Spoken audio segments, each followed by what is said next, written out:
시청자 여러분 안녕하십니까. 김학도의 판도사 김학도 인사드리겠습니다. 의사분들 중에서 10분 중 무려 8분이요. 민간요법에 의존을 하다가 결국 부작용에 시달리게 된 환자를 진료한 경험이 있다고 답을 했습니다. 우리나라만큼 다양한 민간요법이 존재하고 있는, 그리고 또 그걸 믿는 나라가 또 있을까 하는 그런 의문도 드는데요. 자, 오늘 민간요법에 대해서 여러 가지 궁금증을 시원하게 풀어보는 그런 시간을 갖도록 하겠습니다. 민간요법에 대해서 아주 관심이 많은 두 분 모셨습니다. 개그맨 현병수 씨와 리포터 김유진 씨입니다. 안녕하십니까? 네, 안녕하세요. 네, 반갑습니다. 우리 현병수 씨는 민간요법 어떤 것들을 알고 있고 또 어떤 것들을 해봤나요? 민간요법 굉장히 많이 알고 있죠. 이제 네. 뭐 아시는 것처럼 채했을 때 따는 거, 손 따는 거. 이렇게 네. 따는 거 있잖아요. 그런 거 굉장히 유명한 거고, 벌에 쏘였을 때 이제 된장을 된장 바르는 바르는 것들, 그리고 이제 뼈가 부러졌을 때 곰국을 고아 먹으면 뼈가 더 잘 붙게 되는 거. 네네. 그리고 딸꾹질 했을 때 놀래키면 좋다 그래서 네, 예, 그렇죠. 싸대기를 한번 때리면 더욱 더 좋다는 거. 뭐 이런 것들은 뭐 좀 잘 알고 있죠. 하필 왜 싸대기입니까? 예, 언제 한번 딸꾹질 한번 하세요. 시원하게 한번 때려드릴게요. 현병수 씨 딱국질하는 그날 기다리고 네. 있겠습니다. 네, 예. 저는 모기에 물렸을 때 침 바르는 거, 그리고 다리 저릴 때 이제 코에 이렇게 침 3번 묻히는 거, 이런 거 실제로 많이 하고 있어요. 예, 시작부터 침 얘기를 계속 이렇게 하시네요. 학교 다닐 때 침을 그렇게 뱉었다면서요. 제가 무슨 침을 뱉어요. 침 튀기지 마시고요. 네. 네. 좋습니다. 뭐 두 분도 다양한 민간요법을 또 알고 계신 것 같은데 이 민간요법 믿을 만한 것인지 그게 또 궁금해요. 궁금하시죠? 네. 그거는요, 잠시 후에 알려드리겠습니다. 채널 고정! 민간요법이라 생각하고 시작부터 한데 시원하게 맞고 시작해볼까요? 예. 한번, 이것도 무슨 민간요법 네. 중에 하나입니까? 아니요, 애들 그냥. 부리는 거? 예, 그 대본에 써 있었어요. 예. 자, 민간요법 과연 어디까지 믿어야 할까요? 제대로 된 건 또 몇 개나 있을까요? 자, 한번 지금부터 알아보도록 하겠습니다. 자, 힘차게 시작합니다. 김학도의 판도사 출발! 판단을 도와주는 사이언스 김학도의 판도사. 수많은 민간요법에 관한 총정리가 오늘 판도사에서 이루어집니다. 민간요법 언제부터 생겨났는지 그 유래와 원리에 대한 깊이 있는 탐구, 그리고 민간요법을 대신할 응급처치법 등 알찬 정보 가득하니 채널 고정하세요. 목초액을 발라라, 뭐 삼백수나 향나무를 이용하면 낫다, 수없이 많은 말들이 전해져 내려오고 있는데 이게 명백히 밝혀진 바는 없고 자칫 이거 잘못하다가 더 큰 피부염으로 번질 수도 있다는 것을 우리는 꼭 기억을 해둬야 될 것 같습니다. 먼저 민간요법의 허와시를 탐구해 봅니다. 수없이 떠돌아다니는 알쏭달쏭한 이야기들, 대체 어디까지 믿어야 할까요? 다리저리인데 코에 이렇게 침 이렇게 바르는 거. 네. 이건 어떻습니까, 이거는? 민간요법의 세계 궁금하시죠? 지금 저를 따라오세요. 생활에 유익한 정보를 드리는 프로그램 김학도의 판도사 시작하겠습니다. 자, 민간요법 이거 믿을 만한 것인가요? 과연 근거가 있는 얘기일까요? 자, 이런 것들에 관한 궁금한 얘기를 나눠보도록 하겠습니다. 네, 잠깐만요. 이거 저스트 모먼트. 예. 시작에 앞서서 네. 살짝 할 얘기가 있습니다. 제가 우리 시청자분들께 몇 번을 말씀드렸던 적이 있어요. 병수 오빠 보세요 해서 이렇게 시청 소감이나 궁금한 점을 우리 시청자 게시판에 많이 남겨달라고 부탁의 말씀을 드렸었는데 네. 그 글이요, 병수 오빠 보세요 하면서 어마어마하게 굉장히 많이 올라왔어요. 그래요? 예, 요거를 좀 짚고 넘어가야 될 것 그래요? 같아서. 네, 제가 소개해 주세요. 매일매일 확인을 하는데요. 저 그런 걸 한 번도 못 봤어요. 걸렸네요. 예, 물론 또 저를 찾는 분들이 있진 않았지만 또 우리 셋을 이렇게 또 훈훈하게 칭찬해 주시는 분들이 굉장히 많았습니다. 판도사 덕분에 판단에 엄청난 도움을 받았다. 그리고 김학도 씨의 진행은 깔끔하고 훌륭했다. 그리고 현병수 씨와 우리 김유진 씨는 아주 깨알 재미가 있었다. 이런 등등의 엄청난 얘기들이 굉장히 많았습니다. 시청자분들의 그런 댓글은 우리에게 힘을 주죠. 네. 예. 자, 그렇습니다. 여러분들과 쌍방향 소통을 가장 중요하게 생각하는 판도사입니다. 혹시나 방송을 보시면서 궁금한 점이 있으신 분들은요, 저희 판도사 게시판에 글을 올려주십시오. 여러분들의 궁금증 해결해드리기 위해서 최선을 다하도록 하겠습니다. 그리고 댓글, 채찍, 여러분들의 선풀 기다리고 있겠습니다. 여러분 잘 부탁드리겠습니다. 자, 이제 본론으로 넘어가겠습니다. 민간요법에 관한 우리 현병수 씨의 생각을 먼저 들어볼까요? 자, 이제 민간요법 우리 또 옛날에 우리가 좀 익숙한 그림이 있잖아요. 허준 선생님을 또 이렇게 관련된 배경으로 한 드라마를 보신 분들은 잘 아실 거예요. 옛날에 또 우리 정광열 씨께서 엄청 열연을 하시고 요즘엔 김주혁 씨 구암 허준으로 또 이렇게 우리한테 굉장히 익숙한 일인데 네. 그 사상의학과 민간요법 중 어느 정도 증명된 것들만을 이제 중심으로 해서 그 유명한 책 동의보감, 선조 임금의 동의를 얻고 펴낸 책이 동의보감이잖아요. 그걸 이제 펴냈어요. 그러 저는 믿을 만한 요법이 많다. 뭐 이런 생각을 갖고 있거든요. 우리 시청자 여러분들이 혼동되지 않게끔 얘기를 네. 좀 정리해서 해주시기 예, 바라겠습니다. 미안합니다. 예. 자, 아무튼 뭐 저도 그런 경험이 있습니다. 아플 때 땀을 푹 내고 한숨 푹 자면은 그게 이제 뭐 감기를 나을 수 있는 그런 아픈 것을 치유할 수 있는 그런 방법이라고 해가지고 할머님께서 제 감기가 걸렸을 때 그렇게 이불을 푹 뒤집어 씌웠던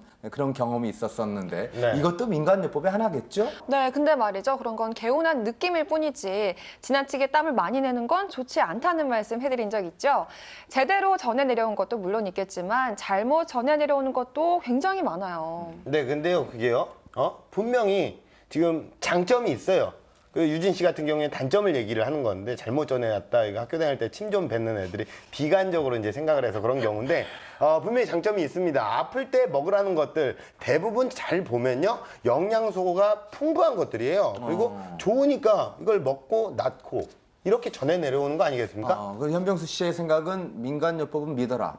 믿어도 된다. 이런 얘기인가? 오늘 말씀 잘 하셔야 되는데. 아니요, 뭐 또 네. 여기서 약간 구멍을 또 파보자면 다 그런 건 아니고요. 어느 정도 근거가 있다, 근거가 있는 것도 있다 이런 말씀을 좀 드리고 싶다는 거죠. 예. 예, 근거가 있는 것들 그러면 지금부터 한번 보시겠습니까? 화면으로 보시죠. 갑자기 배가 아플 때 혹은 병원에 가기 힘든 상황일 때 우리는 궁여지책으로 바늘로 손 따는 방법을 택하곤 합니다. 이는 사열의 일종으로 히포크라테스의 사체액설에서 비롯됐다고 합니다. 오랜 역사가 증명하듯이 손을 따고 나면 금세 채기가 가라앉는 듯 괜찮아지곤 하는데요. 네, 좀 괜찮은 것 같아? 좀 시원한 것 같아. 사람들을 알쏭달쏭하게 만드는 민간요법의 정체 본격 탐구해봅니다. 민간요법은 그 전통만큼이나 셀 수 없이 많은데요. 이 중에서 특히 사람들이 한 번쯤 경험해봤을 법한 민간요법은 무엇일까요? 명동에 나가 시민들을 만나봤습니다. 다리 아플 때는 그냥 그 여기다 물구나무 써서 여기다 물구나무? 예, 일부러 피 거꾸로 너무 몰린 것 같아서 좀 물구나무 써서 이러면 좀 다리 좀 혈액순환 잘 되는 것 같고 소화가 안 되면 그냥 매실을 먹거든요. 감기 걸렸을 때 소주에다 고춧가루 타 먹는 거예요. 벌에 쏘였을 때 뭐 된장 바른다던가 아니면 모기 물렸을 때 침 바르는 거? 이에 전격 조사에 들어간 판도사. 인터넷을 통해 우리나라 사람들이 가장 많은 관심을 가지는 민간요법 베스트 5를 뽑아봤는데요. 이 중 조사에 참여한 시민들이 가장 많이 경험한 민간요법은 무엇일까요?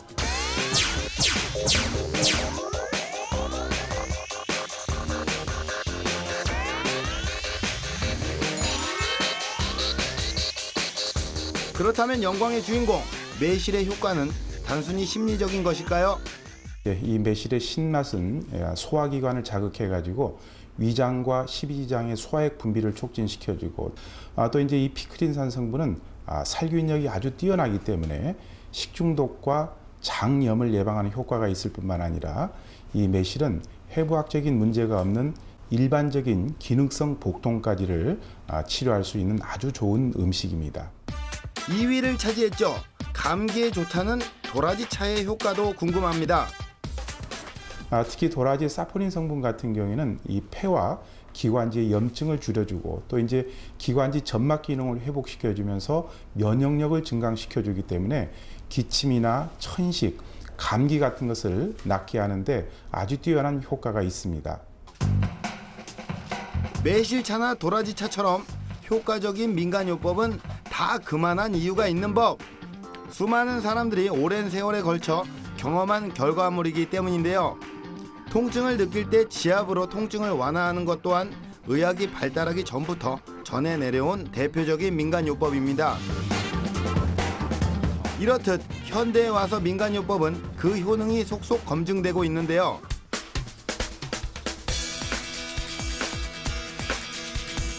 일상에서 쉽게 구할 수 있는 소금으로 할 수 있는 민간요법 하나 소개해드리자면요. 옅은 농도의 소금물은 초기 감기에 사용할 수 있다고 합니다. 단 반드시 주의해야 될 사항이 있습니다.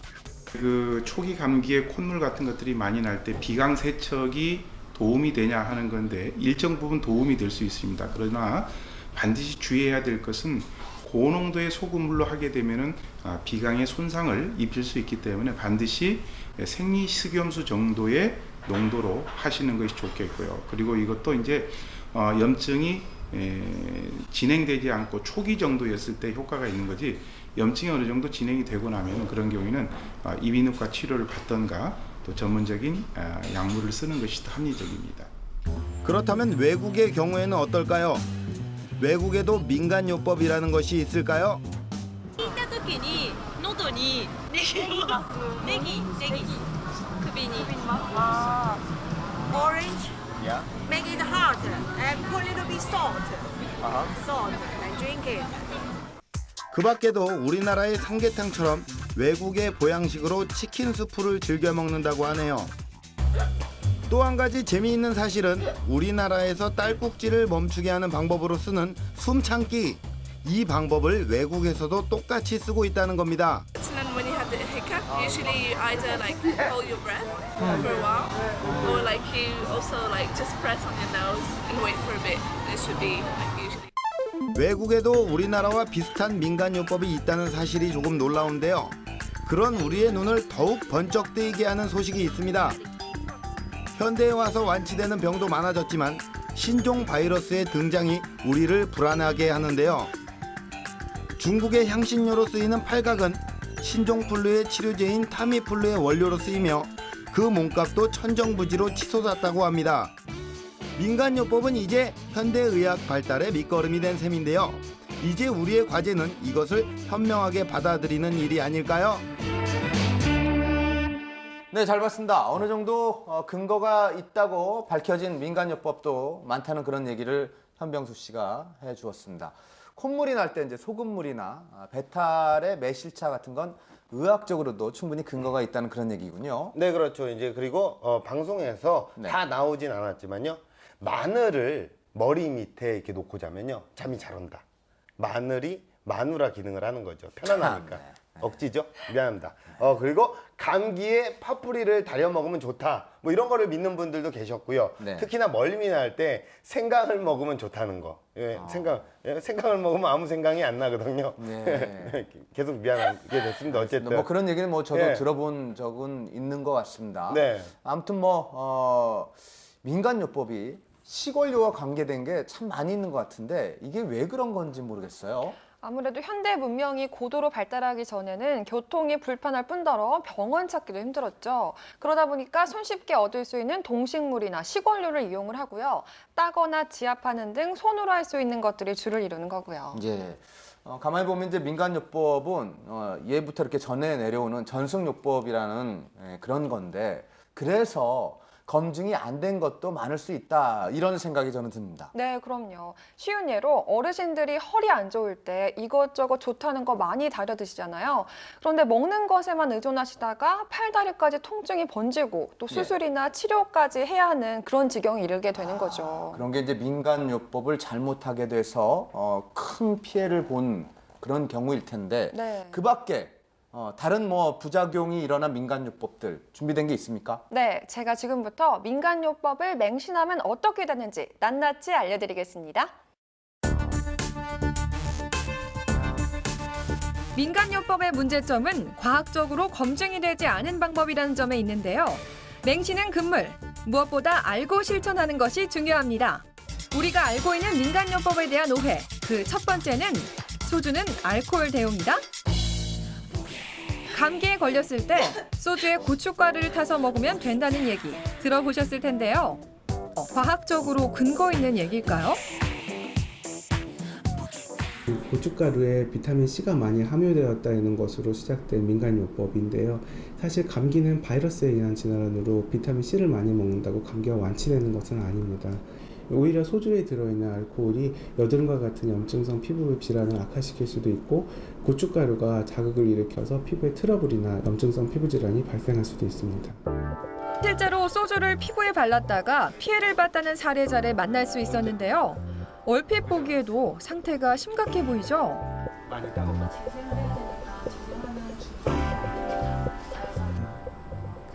소주에 있는 알코올 때문에 여드름이 죽을 수 있다고 해서 여드름 이렇게 세수하듯이 소주를 발랐습니다. 얼굴이 좀 화끈거리면서 좀 약간 열감이 심해지고 빨개지는 게 좀 느껴져서 왔어요.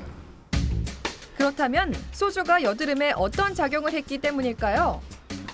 소주에는 15% 이상의 알코올이 함유되어 있습니다. 그렇기 때문에 여드름과 같은 염증성 피부에 발랐을 때에는 그 염증을 더 심하게 만들거나 또는 발생시킬 수도 있습니다. 또한 알코올 이외에도 합성 감미료와 같은 첨가물들이 들어있기 때문에 이에 의한 알레르기성 접촉 피부염이나 심한 자극성 피부염이 발생할 수도 있습니다. 그렇습니다. 소주를 소독용 알코올 대용으로 사용하면 안 된다는 사실 확인하셨죠? 두 번째는 식초에 관한 민간요법입니다. 식초는 만병통치약이다? 이 약 저 약 다 발라도 잘 낫지 않는 무좀. 무좀과 이별하기 위한 마지막 해결책으로 식초 한 번쯤 선택해 보셨을 텐데요. 처음에는 눈에 띄게 좋아지는 듯 하더니 얼마 가지 않아 다시 재발하는 듯 효과에 의문이 생기기 시작합니다. 꾸준히 발라주면 완치할 수 있을까요? 식초는 약한 산의 일종이기 때문에 발을 담그고 있는 경우에는 각질이 부식되어 떨어져 나갑니다. 그럼 좀 깨끗해 보이니까 그걸 보고 좋아졌다고 생각하는 분들이 있는데요. 사실은 무좀균이 다시 재발하게 되고요. 산으로 인해 약해진 피부에 더 심하게 감염되는 경우도 있습니다. 그리고 식초에 산에 의한 직접적인 화상을 입는 경우도 있고요. 간혹 식초보다 강한 목초액을 사용하시는 분들도 있는데요. 이런 경우에 정말 심한 화상을 일으킬 수 있기 때문에 많이 주의하셔야 됩니다. 식초를 만병통치약이라 생각하시지는 않으신가요? 식초에 의한 피해, 여기서 그치지 않습니다. 휴가철 바닷가에 놀러 갔다가 해파리에 쏘였을 때 응급처치로 식초를 바른다는 이야기가 있는데요. 이는 많은 사람들이 잘못 알고 있는 민간요법의 한 예로 식초를 바르는 것은 오히려 위험한 행동이라고 합니다. 해파리에 쏘였을 때 특히 촉수가 피부에 남아있는 상태에서 식초를 바르게 되면은 그 남아있는 촉수가 수축을 하면서 남아있는 독소들이 피부에 방출되게 됩니다. 그럼 오히려 증상이 심하게 되기 때문에 그냥 바닷물로 씻어내는 것이 제일 좋은 방법입니다. 특히 우리나라 주변에 살고 있는 해파리들은 주로 산성 독소를 갖고 있기 때문에 산성을 띠는 식초를 붓는 경우에 증상이 더 악화될 수도 있습니다.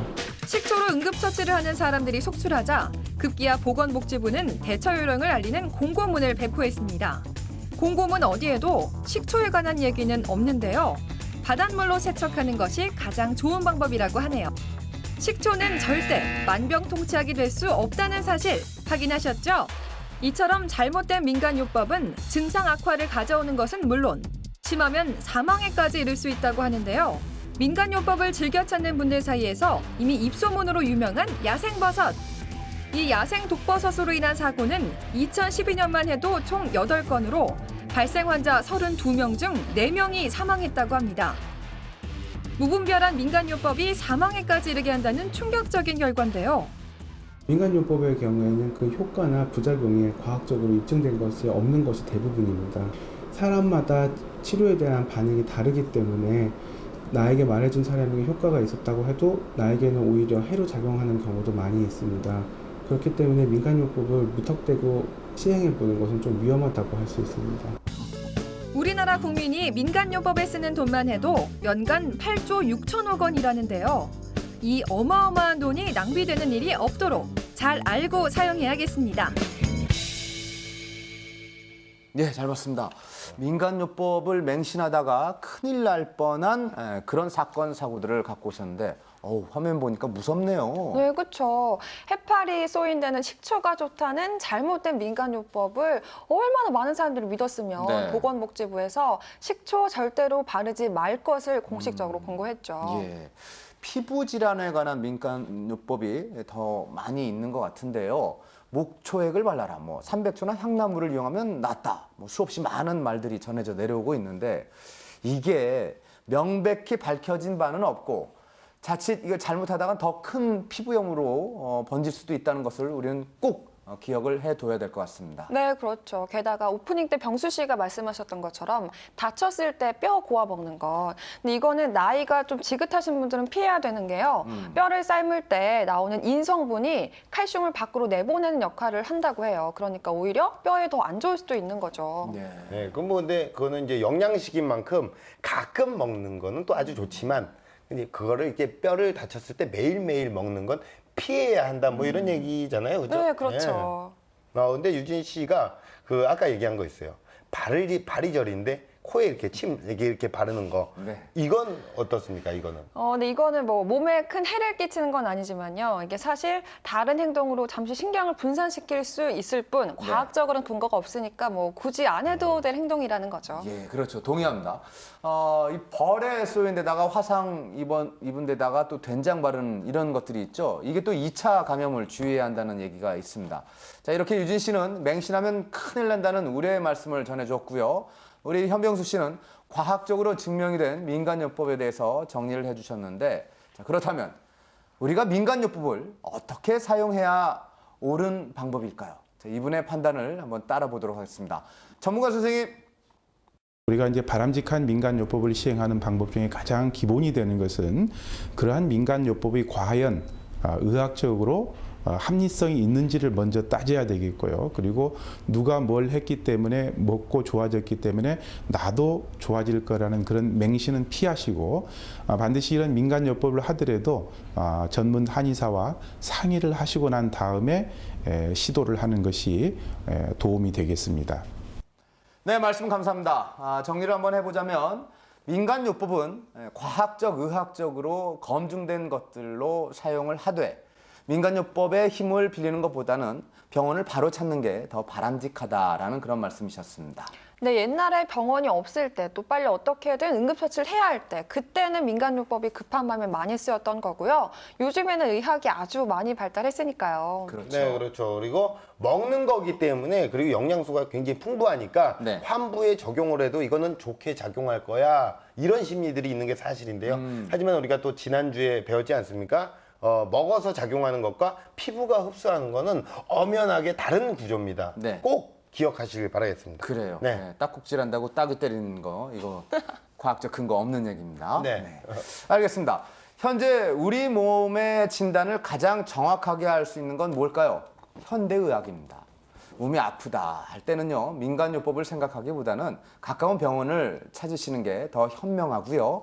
여러분들 댁에 비상약을 구비해 두시는 것도 급작스러운 상황에 민간요법을 대체할 아주 좋은 방법임을 기억해 두시길 바라겠습니다. 판도사의 선택. 원료나 주변 사물을 이용해 치료를 하는 민간요법이 대대로 내려오고 있는데요.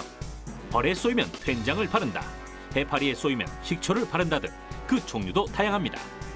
복통에 어느 정도 효과가 있다는 매실과 멀미에 좋은 생강 등 증명된 민간요법도 있는 반면 근거 없는 민간요법도 부지기수. 특히 상처 부위에 된장이나 식초를 바르면 2차 감염이 우려되므로 조심해야 합니다.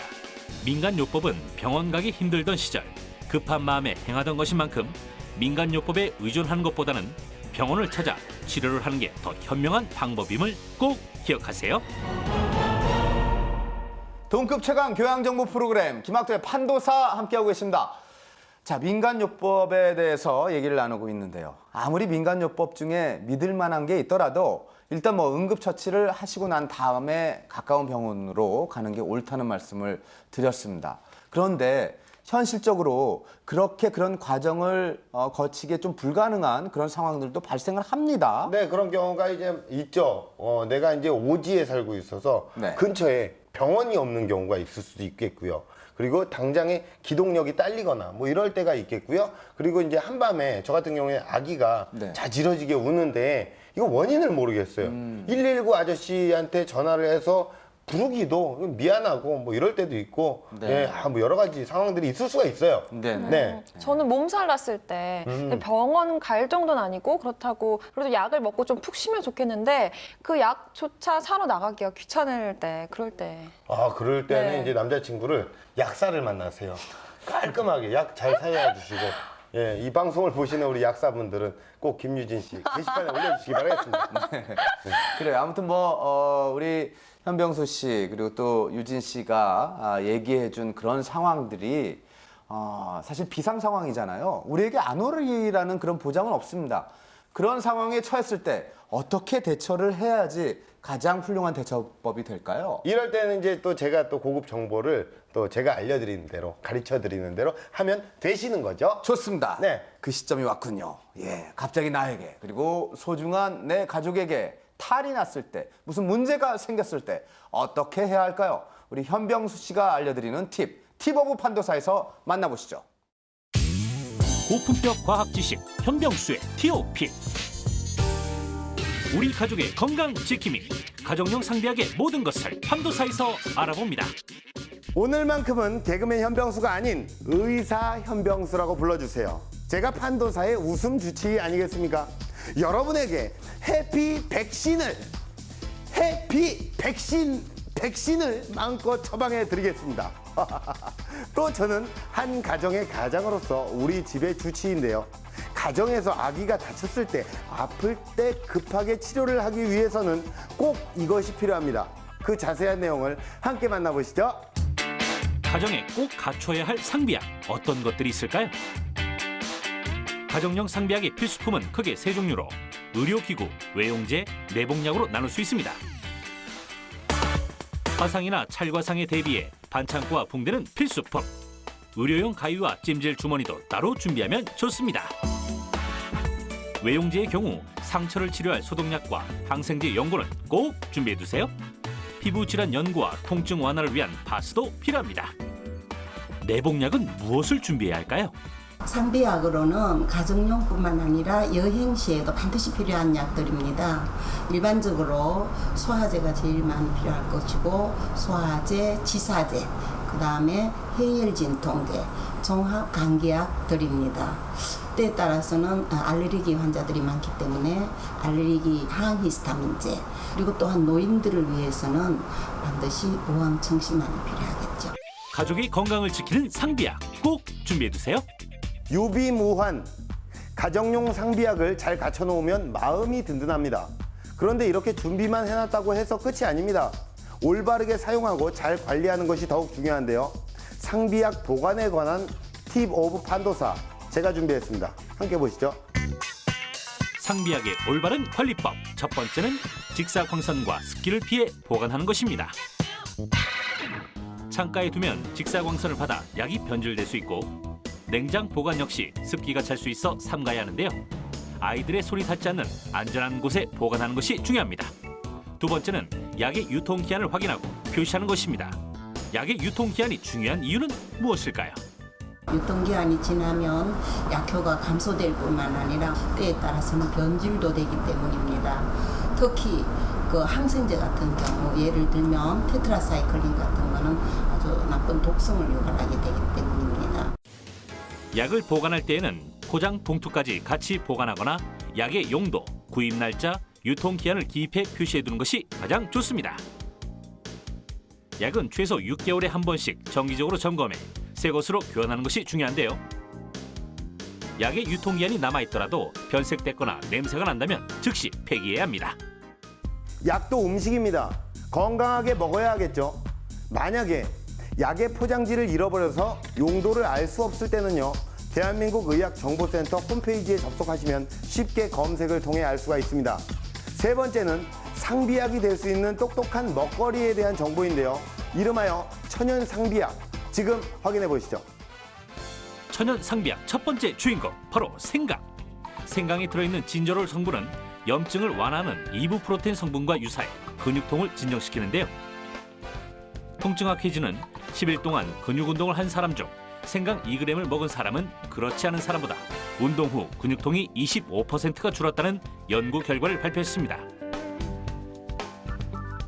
두 번째는 천연 항생제로 불리는 꿀인데요. 꿀의 효능은 무엇일까요? 꿀 자체가 항염 작용이 있습니다. 프로폴리스는 이 벌이 이 꿀을 따견 벌집을 만들기 위한 수지상 물질입니다. 프로폴리스에는 항염 효과가 뛰어나고 항산화 작용도 뛰어납니다. 세 번째는 배탈이나 설사에 도움이 되는 천연 지사제 바나나입니다. 칼륨과 식이섬유가 풍부한 바나나. 지사제의 효과가 있어 특히 어린아이들의 치료에 도움이 되는데요. 뿐만 아니라 베타카로틴 성분은 면역력을 강화하는 데 도움이 됩니다. 우리 집 건강 주치 가족용 상비약 올바르게 사용해 건강 지키시기 바랍니다. 네, 현병수의 TOP 잘 봤습니다. 예, 언제 어떤 상황이 닥칠지 모르니까 가정용 상비약, 비상약을 꼭 구비해 놓으라는 당연하지만 꼭 지켜야 할 그런 정보들을 갖고 오셨습니다. 마치 2013년 사이언스 TV 캠페인 같은 그런 느낌을 받았어요. 네, 약간 또 꼭 필요한 얘기였고요. 네. 내용은 나쁘지 않았죠. 아, 좋았습니다. 좋았어요. 이때 유진 씨 집에는요, 제가 아까 말씀드렸던 약상자, 예, 드러그 박스, 요게 준비가 돼 있나요? 전 따로 없고요. 그냥 서랍에 주로 모아놓는 편이에요. 이렇게요. 은근히 집에 약상자를 구비하지 않은 사람들이 굉장히 많습니다. 그게 이제 잘못된 건 아닌데요. 칸칸이 정리를 해놓지 않으면 막상 급할 때 우리가 당황하고 그럴 때 막 이렇게 헤집어서 급하게 이렇게 찾아야 됩니다. 약상자가 있으면요. 네. 위급할 때 더 빨리 또 찾게 되는 경우가 있고요.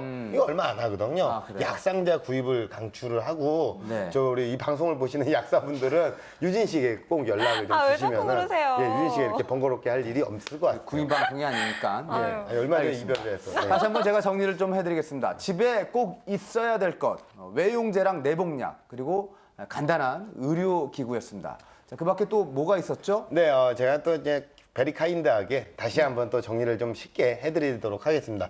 우선 이렇게 표를 보시면요. 네. 일단은 이게 반창고 붕대, 거즈, 일회용 밴드, 체온계 같은 거는요.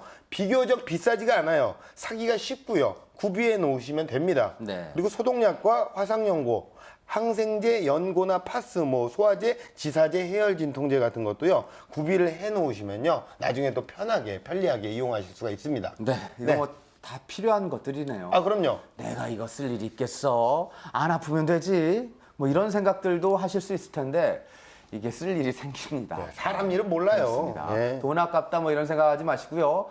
필수로 반드시 구비를 해둬야 될 것 같습니다. 네, 그리고 약을 아무 곳에다 두면 아이들이 자칫 먹을 수 있으니까요. 아이들 손 닿지 않은 곳에 보관하시는 것도 꼭 기억해 주시기 바랍니다. 네, 그리고 옛말에 또 이런 게 있잖아요. 약은 약사에게 무조건 그랬지만 요즘엔요. 편의점에서도요. 상비약을 구매를 할 수가 있어요. 예. 그러니까 갑자기 아플 때 약이 없을 때 당황하지 마시고요. 그래도 약은 약사에게, 진료는 의사에게, 고급 정보는 판도사에게 여쭤보시면 되고, 최고다. 약사는 유진 씨에게 연락을 주시면 되겠습니다. 아, 왜 자꾸 그러세요? 이게 이제 바꿔서 얘기하면 근처에 편의점이나 약국이 만약에 없을 경우를 생각해 보죠. 이게 이제 비상약 구비를 하고 있는 것과 안 하고 있는 것과는 차이가 크다는 얘기입니다. 네, 아무튼 잘 봤고요. 네. 자, 유진 씨가 약으로도 어찌할 수 없는 위급 상황, 이런 상황에 어떻게 대처하면 좋을지 지금부터 말씀을 드리도록 하겠습니다. 네, 사고에 의한 실신이라든가 급작스러운 경련이라든가 그럴 땐 구급차가 오기 전까지 응급처치가 무엇보다 중요할 텐데요. 그래서 제가 직접 나서봤습니다. 함께 보시죠. 잘못된 민간요법은 NO! 올바르고 정확한 응급처치법의 모든 것을 김유진 리포터가 알려드립니다. 안녕하세요. 반갑습니다. 올바른 응급처치법에 대해 교육해 주실 용산소방서의 김분순 주임님을 소개합니다.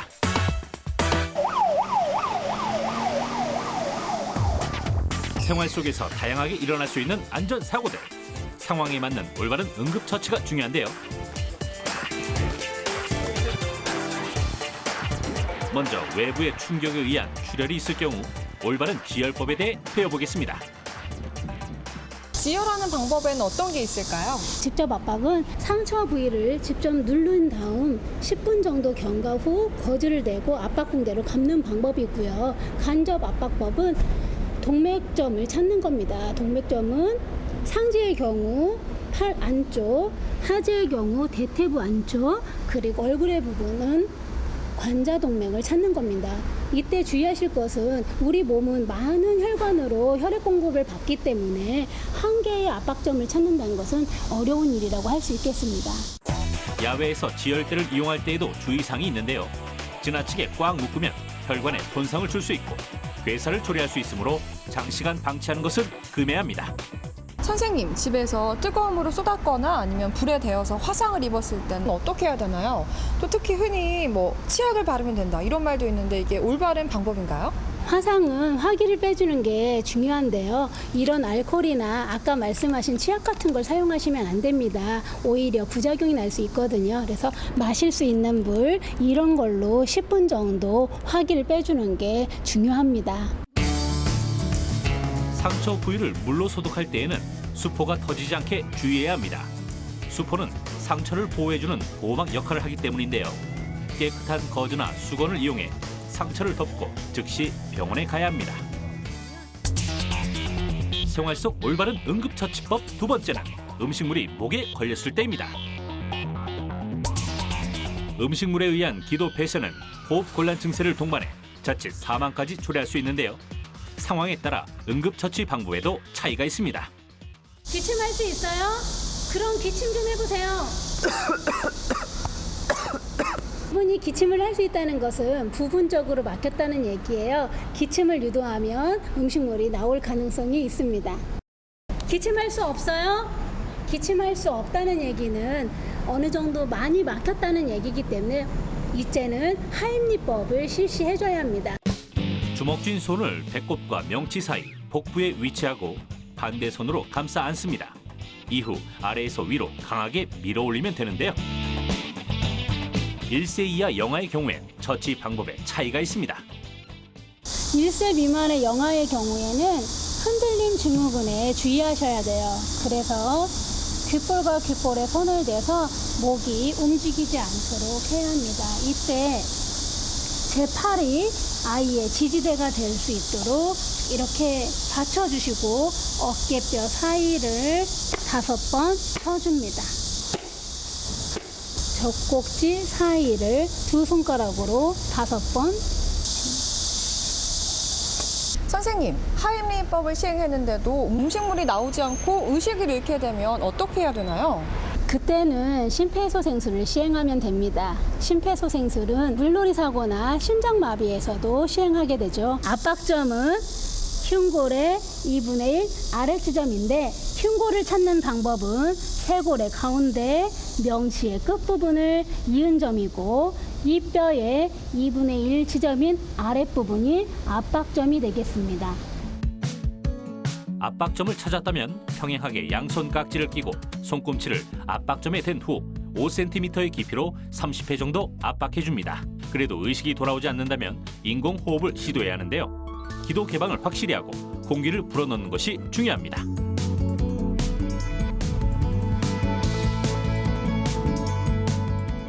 오늘 배워보니까 정말 유익한 시간이었는데요.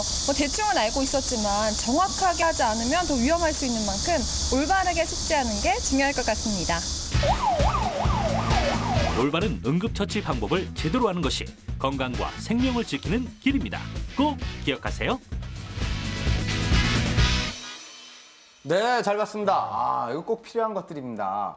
우리가 알아둬야 할 그런 응급처치법을 김유진 씨가 대표로 배우고 오셨습니다. 직접 해보니까 어떻습니까? 이게 심폐소생술 같은 경우에는 생각보다 힘이 많이 들어가더라고요. 그리고 책으로 배우던 것보다 훨씬 더 뇌에 깊이 남아있고요. 이제는 주변 사람이 뜻밖의 사고를 당해도 좀 더 침착하게 잘 대처할 수 있게 될 것 같아요. 뭐 이렇게 다시 한번 해보면 뭐 이렇게 누르는 건가? 이게 아니죠. 이렇게 잘 보세요. 이렇게 깍지를 이렇게 껴서 네, 이렇게. 약간 저기 민방위 훈련 6년 차 느낌이 있네요. 제가 1년 차 때 배우긴 했는데 잘 숙지를 못해서. 그리고 또 심폐소생술 같은 경우에는 일반인들을 대상으로 교육을 하라는 계획이 점점 더 많아지고 있다고 하니까요. 가까운 공공기관의 공지 수시로 확인하시는 것도 한 방법이 될 것 같습니다. 자, 그리고 환자분들 중에서 골절이 의심되는 분들을 무리하게 옮기거나 이 팔다리를 또 펴놓게 되면 신경이나 혈관을 다칠 수 있는 2차 피해가 생기기 때문에 큰일 난다는 그런 얘기도 들었습니다. 자, 이런 분들 응급처치 방법도 김유진 씨가 알려드리겠습니다. 네, 다친 곳을 편한 상태로 고정을 하고 바로 응급실로 가셔야 하는데요. 또 우리 쇼크 환자가 생기면 막 흔들어서 막 깨우잖아요. 그럼 큰일 납니다. 환자의 다리를 15에서 25cm 정도 올려준 후에 응급실로 직행해야 합니다. 굿닥터인데요, 굿닥터. 약간 느낌이 있어요. 예, 약간 문채연 느낌이 약간 아, 나네요. 정말요? 예, 또 저는 약간 주상 느낌으로 설명을 드리자면 가슴 부상이나 호흡 장애 환자는요 반쯤 앉은 자세를 취하고요 담요나 옷을 덮어주고 체온 손실을 막는 게 굉장히 중요합니다. 네, 주상욱 느낌이 안 났네요. 죄송합니다. 맞습니다. 예, 네. 네, 응급조치 후에는 바로 병원에 또 데리고 가야 한다는 거 명심하시고요. 자, 이렇게 해서 오늘 민간요법과 응급처치 등 정말 유용한 정보 많이 알아봤습니다. 더 전해줄 얘기가 있다고 하는데요. Very important point, VIP에서 함께 하시죠. 네. 종종 피가 나지 말라고 상처의 윗부분을 이렇게 막 상처가 났으면 고무줄로 무조건 이렇게 묶어대는 사람들이 있어요. 이거는요 혈액순환이 안 되기 때문에 전문가 말고는요 이러시는 거 굉장히 위험한 데인저러스한 행동입니다. 오늘 배운 지혈법을요 꼭 기억하시기 바랍니다. 네, 알겠습니다. 자, 현병수 씨의 VIP였고요. 이번에는 김윤준 씨의 VIP 함께 하시죠. 네, 민간요법, 전승요법이 무조건 나쁘다는 건 아니지만요. 누가 어떤 걸 했는데 좋다더라, 어떤 걸 먹었는데 좋다더라 이런 말을 믿지 마시고요. 전문의에게 정확한 진단을 받고 해결하는 게 가장 좋은 방법입니다. 네, 고맙습니다. 두 분 수고 많으셨습니다. 나를 포함해서 내 주변 사람들이 부지불식간에 어떤 일을 당할지 이거 아무도 모르는 일입니다. 자, 오늘 배운 응급처치법 잘 기억해 두셨다가 그런 상황이 발생을 하게 되면 현명하게 대처하시길 바라겠습니다. 알찬 정보를 드리고 있는 김학도의 판도사, 오늘은 여기까지입니다. 다음 시간에 더 재미있고 유익한 내용으로 여러분께 인사드리겠습니다. 시청해주신 여러분 감사합니다. 판도사의 결론. 우리는 살아가면서 크고 작은 사고와 비상 상황에 맞닥뜨리게 됩니다.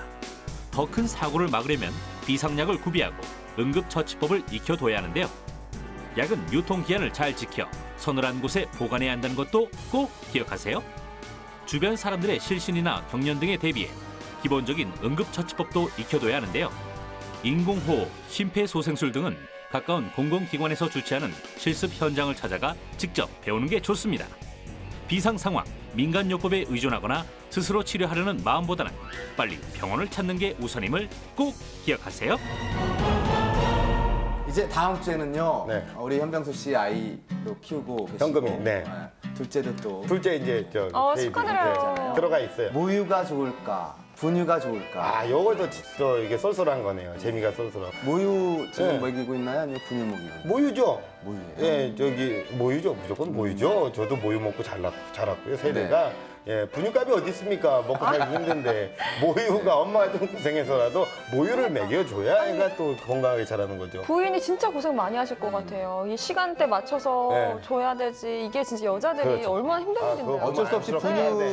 먹이는 네. 그런 엄마들도 많이 계시는데 네. 이게 분유가 뭐 다 나쁜 건 아니에요. 분유 먹일 수도 요새는 있는데 또 성분이 되게 잘 나와서 모유 못지않게 되게 좋다는 얘기 많이 들었어요. 그래도 남편 입장에서는 분유값 때문에 모유를 좀 먹어줘요. 근데 너무 안쓰럽고 와이프가 그쵸. 그런 것들을 좀 많이 봐서